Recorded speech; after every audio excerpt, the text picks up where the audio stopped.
नमस्कार दोस्तों, मैं Naresh Chaudhary KP campus YouTube channel पर आपका स्वागत करता हूं। जैसा कि हम फिजिक्स के दो पार्ट बना चुके हैं और आप पढ़ भी आपने लिया होगा दोनों पार्टों को, क्योंकि वो दोनों पार्ट आप पढ़ते हो तो आपको फिजिक्स आसानी से समझ में आ जाएगी। अगर आपने हमारे दोनों पार्ट नहीं पढ़े हैं तो उनको पढ़ना ज़रूरी है, क्योंकि वो फिजिक्स का आधार बताया है मैंने। अगर आपको फिजिक्स का आधार आता है तो अब ये टॉपिक जो आने वाले हैं आगे बहुत इंपॉर्टेंट टॉपिक है, तो सारे टॉपिक आप आसानी से क्लियर कर सकते हो। तो जो बच्चे नए जुड़ रहे हैं यूट्यूब चैनल से, वो सबसे पहले हमारे चैनल को सब्सक्राइब कर लें, केपी कैंपस अलवर। ये हमारा यूट्यूब चैनल है और पढ़ाई से संबंधित पीडीएफ प्राप्त करने के लिए हमारा Telegram channel KP campus online, इसको भी आप सब्सक्राइब कर लें।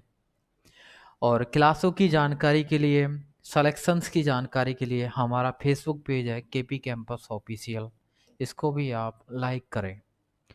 और आपको कोई भी इंक्वायरी लेनी है पढ़ाई से संबंधित, कोचिंग से संबंधित, तो हमारे व्हाट्सअप नंबर है, इस पर आप मैसेज कर सकते हो या हमें कॉल करके भी बता सकते हो। चलिए, तो आज हम बात करने वाले हैं दोस्तों गुरुत्वीय त्वरण के बारे में। गुरुत्वीय त्वरण क्या होता है, गुरुत्वाकर्षण क्या होता है, इसके बारे में हम बात करने वाले हैं। बहुत सरल तरह से हम पढ़ने वाले हैं इसको। अच्छा, एक क्वेश्चन हमेशा पूछा जाता है भार और द्रव्यमान का। भार क्या होता है, द्रव्यमान क्या होता है, भार और द्रव्यमान में अंतर क्या होता है, यहाँ से क्वेश्चन पूछे जाते हैं। तो विशेष रूप से इस टॉपिक में ये चीज़ें हम पढ़ने वाले हैं। चलो स्टार्ट करते हैं। लेकिन स्टार्ट करने से पहले एक बात आपको बता दूं कि पृथ्वी पर कोई भी दो पिंड हैं तो उन दो पिंडों के मध्य, पिंड का मतलब वस्तु, उन दोनों वस्तुओं के मध्य एक बल कार्य करता है जिसको बोलते हैं गुरुत्वाकर्षण बल। क्या बोलते हैं? गुरुत्वाकर्षण बल। जैसे मैं आपको समझाने की कोशिश करूं, कोई व्यक्ति छत पे खड़ा हुआ है, अगर वो छत से ऊपर से कूद जाए तो वो पृथ्वी उसको अपनी ओर क्या कर लेती है, आकर्षित। क्योंकि जो मानव का शरीर है ये भी पृथ्वी पर गुरुत्वाकर्षण बल लगाता है। वो कितना लगाता है वो मैं आपको आगे बताने वाला हूं। पृथ्वी भी उस व्यक्ति पर गुरुत्वाकर्षण बल लगाती है। एक इसका क्राइटेरिया होता है, फिक्स गुरुत्वाकर्षण का मान होता है, जिसको बोलते हैं गुरुत्वाकर्षण नियतांक, कैपिटल जी, जिसका मान मैं आपको बताने वाला हूं आगे चल के। तो दो वस्तु हैं, दोनों के मध्य गुरुत्वाकर्षण बल कार्य करता है। जैसे बोलते हैं किसी भी वस्तु को आप ऊपर की ओर फेंकते हो तो वो गिरती कहां पर है, जमीन पर। क्योंकि ये पृथ्वी उस वस्तु को अपनी ओर क्या करती है, आकर्षित करती है। और आकर्षित किसके कारण करती है, गुरुत्वाकर्षण बल के कारण। यानी किसी भी वस्तु को हम ऊपर की तरफ फेंकते हैं तो वस्तु जमीन की ओर आकर्षित होती है, क्योंकि ये पृथ्वी है, इसका द्रव्यमान ज्यादा है वस्तु की तुलना में, इसलिए इसको क्या करती है, आकर्षित करती है।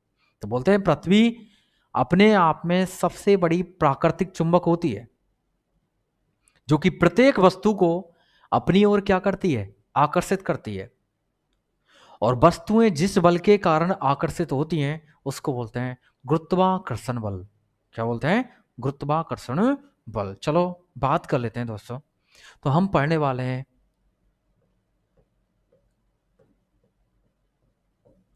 गुरुत्वीय त्वरण के बारे में।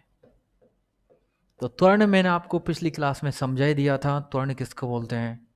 तो हम पढ़ने वाले हैं गुरुत्वीय त्वरण के बारे में। तो मैंने बताया कि पृथ्वी अपने आप में सबसे बड़ी प्राकृतिक चुंबक होती है, क्योंकि ये प्रत्येक वस्तु को अपने ओर क्या करती है, आकर्षित। और वस्तुएं जिस बल के कारण आकर्षित होती हैं उसको बोलते हैं गुरुत्वाकर्षण बल। क्या बोलते हैं, गुरुत्वाकर्षण बल। लेकिन इस गुरुत्वाकर्षण बल के कारण जो त्वरण उत्पन्न होता है उसी को हम क्या बोलते हैं, गुरुत्वीय त्वरण। क्या बोलते हैं, गुरुत्वीय त्वरण। तो गुरुत्वाकर्षण बल के कारण उत्पन्न त्वरण को ही क्या बोलते हैं, गुरुत्वीय त्वरण। अब दोस्तों, गुरुत्वीय त्वरण का मान हर जगह कैसा होता है, अलग अलग होता है। कैसा होता है, अलग अलग होता है। किस प्रकार से अलग अलग होता है वो भी हम जानकारी करेंगे, और क्यों अलग होता है ये भी हम जानकारी करेंगे। तो बात करते हैं कि गुरुत्वाकर्षण बल के कारण जो त्वरण उत्पन्न होता है उसको हम क्या नाम देते हैं? गुरुत्वीय त्वरण। क्या नाम देते हैं? गुरुत्वीय त्वरण। चलो बात कर लेते हैं आगे और क्या बोलते हैं। जैसे बात कर लेते हैं, ये क्या है? पृथ्वी। बोलते हैं पृथ्वी आकार कैसा होता है? चपटी आकार की होती है। कौन? पृथ्वी। यहां पर चपटे आकार की ये होते हैं पोल्स, ये होता है उत्तरी ध्रुव और ये होता है दक्षिणी ध्रुव। मैं बात करूं यहां पर पृथ्वी का क्या है? केंद्र। लेकिन दोस्तों बात करूं यहां पर पृथ्वी के केंद्र से ये कौन सा ध्रुव है? उत्तरी ध्रुव। तो इसकी त्रिज्या क्या है? आरपी मान लिया मैंने। R for radius, P for poles, RP.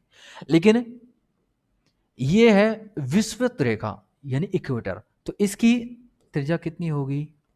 R E. कौन सी? R E.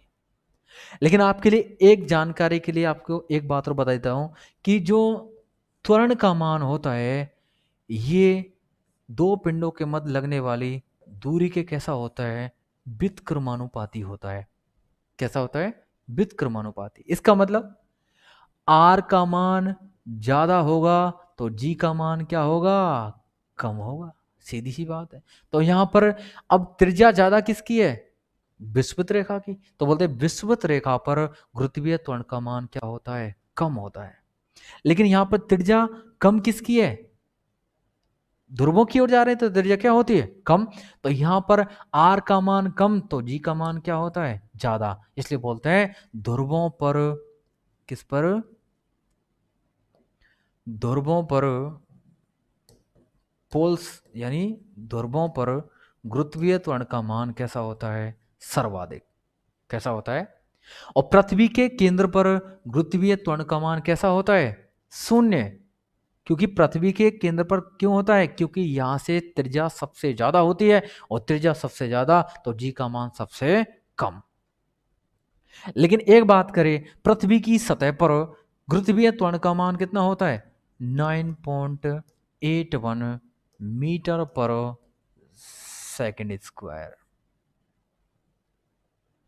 तो मैंने आपको कई सारी बातें बताई हैं, इन बातों में आपको ध्यान रखना है क्या? कि पृथ्वी के केंद्र पर गुरुत्वीय त्वरण का मान कितना होता है? शून्य। या बोले विषुवत रेखा पर, इक्वेटर पर गुरुत्वीय त्वरण का मान होता है सबसे कम। ध्रुवों पर गुरुत्वीय त्वरण का मान कैसा होता है? सबसे ज्यादा। पृथ्वी की सतह पर गुरुत्वीय त्वरण का मान कितना होता है? 9.8 बोल सकते हैं, 9.81 मीटर पर सेकंड स्क्वायर भी इसको बोल सकते हैं।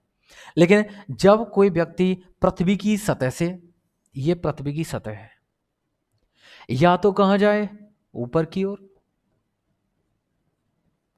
या कहां जाए? नीचे की ओर। तो हमेशा गुरुत्वीय त्वरण का मान क्या होगा? कम। पृथ्वी की सतह से ऊपर की ओर जाएं या पृथ्वी की सतह से नीचे की ओर जाएं, हमेशा गुरुत्वीय त्वरण का मान क्या होता है? कम। क्या होता है दोस्तों? कम। लेकिन चंद्रमा की बात करें कि चंद्रमा पर गुरुत्वीय त्वरण का मान कितना होता है? तो चंद्रमा पर गुरुत्वीय त्वरण का मान होता है पृथ्वी के गुरुत्वीय त्वरण का 1/6। पृथ्वी के गुरुत्वीय त्वरण का कितना होता है? 1/6। तो ये गुरुत्वीय त्वरण के कुछ मान हैं, आपको एकदम याद रखने हैं, क्योंकि यहां से पेपर में क्वेश्चन आते हैं। एक बार दोबारा से सारे क्वेश्चन बोल के बता रहा हूं मैं कि पृथ्वी के केंद्र पर गुरुत्वीय त्वरण का मान कितना होता है? शून्य। ध्रुवों पर गुरुत्वीय त्वरण का मान सर्वाधिक होता है। अगला क्वेश्चन, पृथ्वी की सतह पर गुरुत्वीय त्वरण का मान कितना होता है? 9.81 मीटर पर सेकेंड स्क्वायर। या बोले पृथ्वी की सतह से ऊपर की ओर जाने पर गुरुत्वीय त्वरण का मान हमेशा क्या होता है? कम। क्या होता है? कम। पृथ्वी की सतह से नीचे की ओर जाने पर गुरुत्वीय त्वरण का मान हमेशा क्या होता है? कम। चंद्रमा पर गुरुत्वीय त्वरण का मान कितना होता है? पृथ्वी के गुरुत्वीय त्वरण का 1/6। कितना होता है? 1/6। तो ये गुरुत्वीय त्वरण के मान आपको क्या रखने हैं? याद। चलिए अगली बात करते हैं। एक और बात कर लेते हैं जैसे क्वेश्चन पूछता है कि यदि किसी वस्तु का भार चंद्रमा पर 10 केजी है, यदि इस वस्तु को पृथ्वी पर ले जाएं तो इसके भार में क्या परिवर्तन होगा। यह बोलता है यदि किसी वस्तु का भार पृथ्वी की सतह पर, यानी सॉरी द्रव्यमान के बारे में बात करें, भार के बारे में बात करें, द्रव्यमान 10 केजी है, अगर इसे चंद्रमा पर ले जाएं तो इसका द्रव्यमान चंद्रमा पर कितना होगा। दो बातों की बात कर रहा हूं, एक तो होता है क्या द्रव्यमान, एक होता है क्या भार। बहुत आसान है अलग करना दोनों को, बहुत आसान है। छोटी सी बात समझ में आ गई तो यहां से क्वेश्चन गलत होने वाला नहीं है। एक तरफ द्रव्यमान तो एक तरफ क्या लिखा भार। मैंने आपको बताया सदिश व अदिश में, पहली क्लास में आपको बताया था कि द्रव्यमान एक कैसी राशि होती है, अदिश,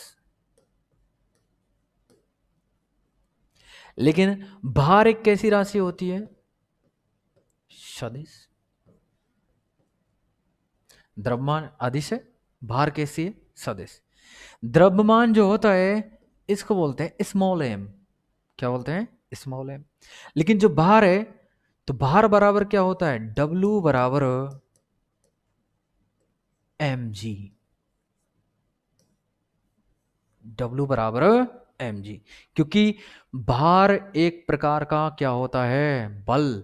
क्योंकि देखिए लड़कों, इसमें मुख्य रूप से अंतर तो यही है, ये याद रखना आपको, द्रव्यमान केवल क्या होता है m, लेकिन भार क्या होता है mg। m का मतलब क्या है यहां पर द्रव्यमान, और जी का मतलब यहां पर क्या होता है गुरुत्वीय त्वरण, इन टू में गुरुत्वीय त्वरण। लेकिन W बराबर क्या होता है भार, तो भार बराबर क्या बन गया द्रव्यमान गुना गुरुत्वीय त्वरण। गुरुत्वीय त्वरण तथा द्रव्यमान के गुणनफल को ही क्या बोलते हैं भार। भार एक प्रकार का क्या होता है बल।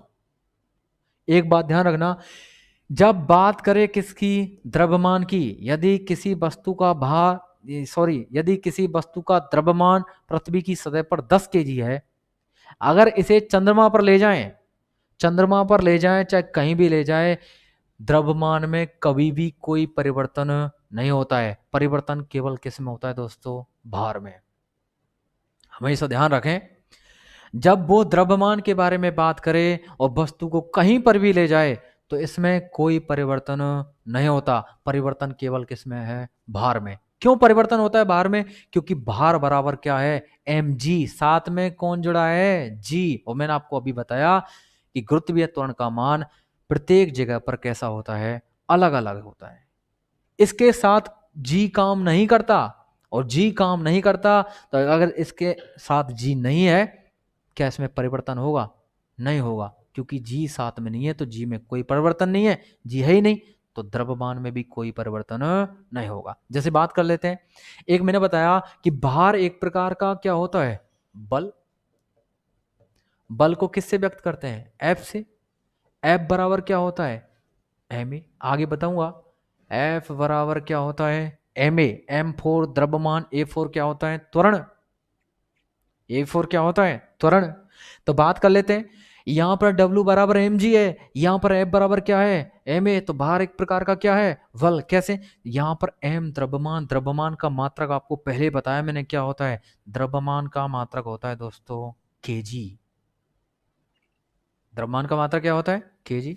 इनटू में G4 क्या होता है गुरुत्वीय त्वरण, और गुरुत्वीय त्वरण यानी त्वरण का मात्रक क्या होता है, मैंने आपको पहले ही बता दिया पिछली क्लास में, त्वरण का मात्रक क्या होता है मीटर पर सेकेंड स्क्वायर।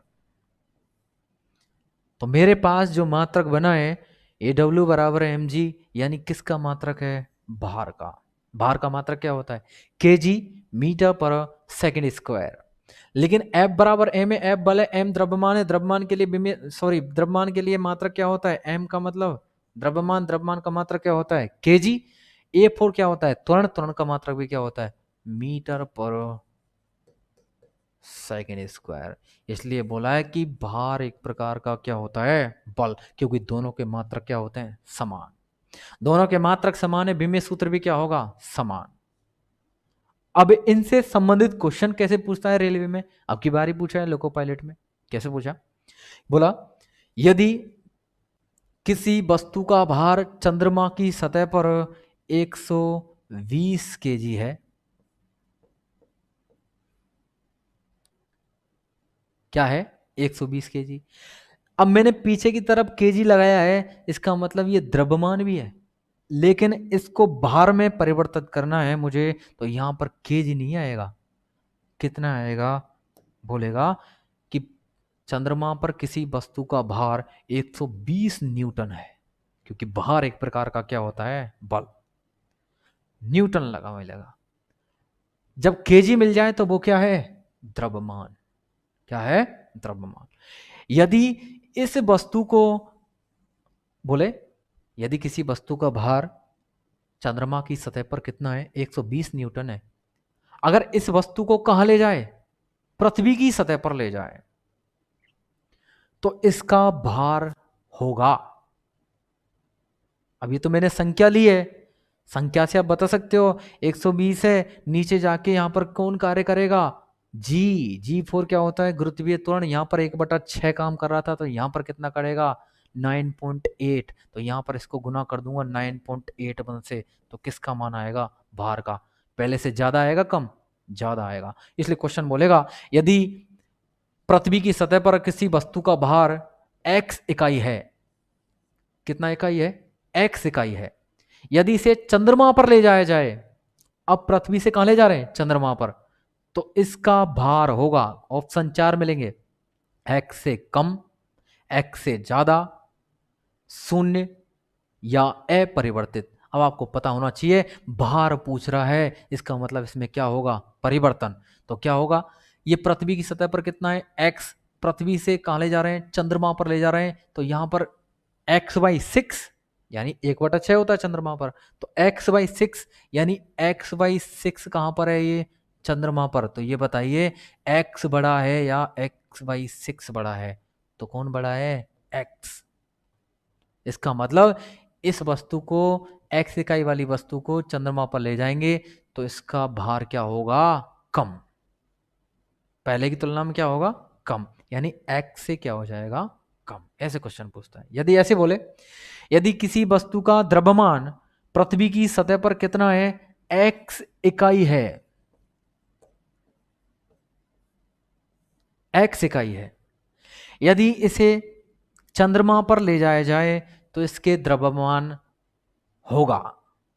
अब मैंने पहले ही बता दिया, जब द्रव्यमान के बारे में बात करें तो द्रव्यमान में कोई परिवर्तन नहीं होता, तो बात करेंगे x का x ही रहेगा, कोई परिवर्तन नहीं होगा। परिवर्तन केवल किस में होता है, भार में, द्रव्यमान में कोई परिवर्तन नहीं होता, क्योंकि भार के साथ में कौन जुड़ता है, जी4 गुरुत्वीय त्वरण, यहां पर द्रव्यमान में कोई त्वरण का काम नहीं है। इस बात का विशेष रूप से ध्यान रखें, ये भार और द्रव्यमान में मुख्य रूप से क्या होता है, अंतर, और यहां से क्वेश्चन पूछ भी लिया गया है, इसलिए आपको याद होना भी क्या है, जरूरी है। तो परिवर्तन केवल किस में होगा, भार में, द्रव्यमान में कोई परिवर्तन नहीं हो, चाहे पृथ्वी की सतह से ऊपर ले जाए या चंद्रमा से पृथ्वी की सतह पर लाए, परिवर्तन केवल किस में है, भार में। अगली बात करते हैं दोस्तों, तो बात करते हैं एक बात और, गुरुत्वाकर्षण के बारे में बात कर रहे थे कि गुरुत्वाकर्षण बल के कारण वस्तुएं पृथ्वी की ओर आकर्षित होती हैं, और इस गुरुत्वाकर्षण बल के कारण जो त्वरण उत्पन्न होता है उसको क्या बोलते हैं, गुरुत्वीय त्वरण। लेकिन क्वेश्चन पूछता है गुरुत्वाकर्षण का नियम किसने दिया था, आपका आंसर आएगा न्यूटन ने। किसने दिया, तो गुरुत्वाकर्षण का नियम देने वाले वैज्ञानिक का नाम क्या है, न्यूटन। क्या नाम है, न्यूटन। तो क्वेश्चन बोलेगा गुरुत्वाकर्षण के नियम किसने दिया, न्यूटन ने। अब गुरुत्वाकर्षण का नियम क्या होता है वो देख लेते हैं, क्या कहा था न्यूटन ने। देखिए, बोलता है कि कहीं पर भी पृथ्वी की सतह पर दो पिंड हैं, दो पिंड का मतलब दो वस्तुएं हैं, एक पिंड ये वाला, एक पिंड ये वाला, कि पृथ्वी की सतह पर या कहीं पर भी दो पिंड हैं, एक पिंड कौन सा है, ये वाला, एक कौन सा, ये वाला। इस पिंड का द्रव्यमान क्या है, m1, तो इसका द्रव्यमान क्या है, m2। तो इन दो पिंडों के मध्य एक बल कार्य करता है जिसका नाम क्या है, F। मैं इसको Fg भी बोल सकता हूं, गुरुत्वीय बल, या केवल F भी बोल सकते हैं। और इन दोनों पिंडों के मध्य की दूरी कितनी ही बताई, r। कितनी है, r। चित्र से पता चल रहा है दो पिंडों के मध्य कार्यरत बल, दो पिंडे, एक का द्रव्यमान कौन सा है, m1, दूसरे का द्रव्यमान कौन सा है, m2। इनके मध्य एक बल कार्य करता है, इसको क्या बोलते हैं, F। और इन दोनों पिंडों के मध्य की दूरी कितनी है, r। तो बोलते हैं क्या कि इन दोनों पिंडों के मध्य कार्यरत बल, बल कौन सा है, F। इन दोनों पिंडों के मध्य कार्यरत बल इन दोनों पिंडों के द्रव्यमानों के गुणनफल के तो कैसा होता है, समानुपाती। अगर इन दोनों का गुणनफल करूं तो क्या आएगा, m1 m2। इन दोनों के कैसे ये बल, समानुपाती। तो समीकरण मेरे पास कौन सा आ गया, एक। क्या आप समझ पा रहे हैं, मैंने बोला, मैंने तो नहीं बोला, न्यूटन ने बोला, मैं आपको समझा रहा हूं। बोला क्या कि दो पिंडों के मध्य कार्यरत बल उन दोनों पिंडों के द्रव्यमानों के गुणनफल के तो कैसा होता है, समानुपाती। लेकिन उनके मध्य की दूरी के, यही बल है, इनके मध्य की दूरी के, मध्य की दूरी क्या है, r, मध्य की दूरी के वर्ग के क्या होता है, व्युत्क्रमानुपाती होता है। कैसा होता है, समीकरण कौन सा आ गया, दो। देखिए, जब समानुपाती की बात करता है तो संख्या कहां लिखते हैं, ऊपर। और जब व्युत्क्रमानुपाती की बात करता है तो संख्या कहां आती है, नीचे। अगर ये समानुपाती बोलता तो मैं लिख देता एफ प्रोपोर्शनल आर स्क्वायर, लेकिन व्युत्क्रमानुपाती बोला है इसलिए मैंने संख्या लिखी है एफ प्रोपोर्शनल 1/r²। बिल्कुल समझ में आ रहा होगा आपके। अब मेरे पास समीकरण कितने आ गए, दो। तो मैं लिख दूंगा समीकरण 1/2 से। अब इस समीकरण को मैं एक बनाऊं तो कैसे बनेगा, ये बल है, समानुपाती तो मुझे किसके रखना है, m1 m2 के। तो मैंने लिख दिया F प्रोपोर्शनल m1 m2। लेकिन यही बल है, ये व्युत्क्रमानुपाती किसके, r² के। तो m1 m2 के नीचे कौन आ जाएगा, r², क्योंकि इसको मुझे क्या बनाना है, व्युत्क्रमानुपाती बनाना है। अगर समानुपाती बनाना होता तो सबको बराबर में लिखना पड़ता। अब बल समानुपाती m1 m2 के, व्युत्क्रमानुपाती किसके, r² के। समानुपाती का निशान हटाता हूं तो F बराबर क्या बनता है, F बराबर G, F बराबर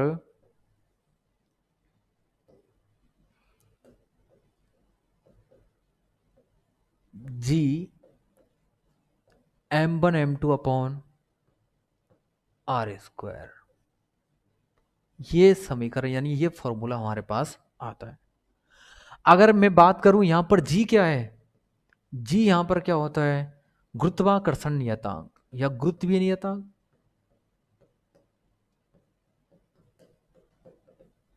गुरुत्वाकर्षण नियतांक,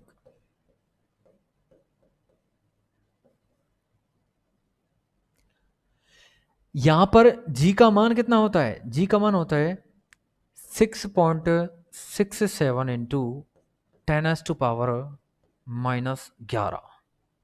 यानी दो पिंडे, इन दोनों के मध्य मिनिमम कितना गुरुत्वाकर्षण का मान होता है, 6.67 इंटू 10⁻⁻11। अगर मैं G का मात्रक और विमा निकालूं तो आपको ये फॉर्मूला याद होना चाहिए। ये फॉर्मूला याद होने से पहले ये याद होना चाहिए, ये याद होने से पहले ये भी पता होना चाहिए, और ये पता होने से पहले ये पता होना चाहिए। अगर मैं G का मात्रक निकालूं तो मात्रक निकालने के मुझे G बराबर में लेना पड़ेगा। तो G को मैं बराबर में लूं तो मैं क्या बनाऊंगा यहां पर, G बराबर, अब ये कहां चला जाएगा, ऊपर, F r² बटा m1 m2। ये मेरा किसका मान आ गया, G का। तो G बराबर क्या आया, F r² बटा m1 m2। अब यहां से मैं G का आसानी से मात्रक ज्ञात कर सकता हूं क्योंकि मेरे पास G का क्या है, फॉर्मूला, F यानी बल बल का मात्रक क्या होता है? न्यूटन। एन लिख दिया, एन फॉर न्यूटन।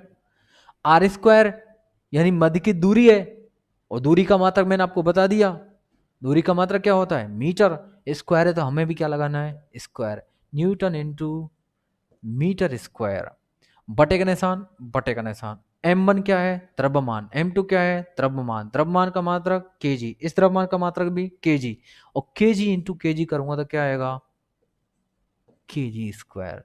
तो ये आपका g का मान होता है, ये आपको याद रखना है, इंपॉर्टेंट है, पेपर में पूछा जाता है।